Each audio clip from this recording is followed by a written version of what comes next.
আরে ভাই তুই তো জানিস, কেন বুঝতে পারছিস না তুই? আরে ও ফোনে কথা বলছে, পরে আসছি। সঞ্জু, হ্যাঁ তিতলি বলো। শুভ্র বলে কালকে তুমি ওকে জবরদস্তি মদ খাইয়েছো।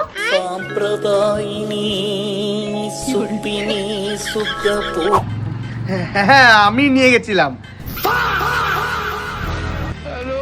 দেখলে তো বলেছিলাম আমি এটাই। আর হ্যাঁ ভাই তুই, তোকে আমি বারবার বলছি আমার কিন্তু মদ খেতে রাখবি না, আমি বাড়িতে থাকতে চাই আমার বউয়ের সাথে। হ্যাঁ হ্যাঁ ঠিক আছে ভাই, সরি সরি। তুমি গিয়েছিলেটা কেন ওর সাথে? আর ও বললে বলে তুমি চলে যেতে হবে? আরে বাবু তুমি জানো না, ও না আমাকে তোমার দিদি দেয়, আর তুমি তো জানো আমি তোমাকে কতটা ভালোবাসি।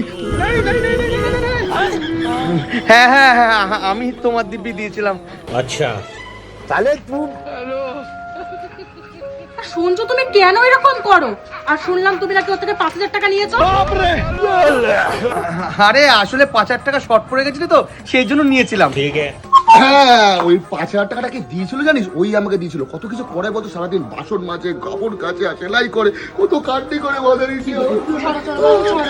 আরে শোনো, তুমি ওর সাথে মিশবে না বলে দিলাম। তুমি না না ওকে ছাড়লে হবে না, ওর জন্য আমার সংসারে অশান্তি হচ্ছে। ওকে আমি ছেড়ে কথা বলবো না, তুই ওকে দুবার ফোন করবি না, তুই আমাকে ফোন করবি না, ছাড়লে হবে না, ওর জন্য তিতলি কিছু মনে করো না, সরি সরি, তোমরা ঝামেলা করো না। খুব খারাপ হয়ে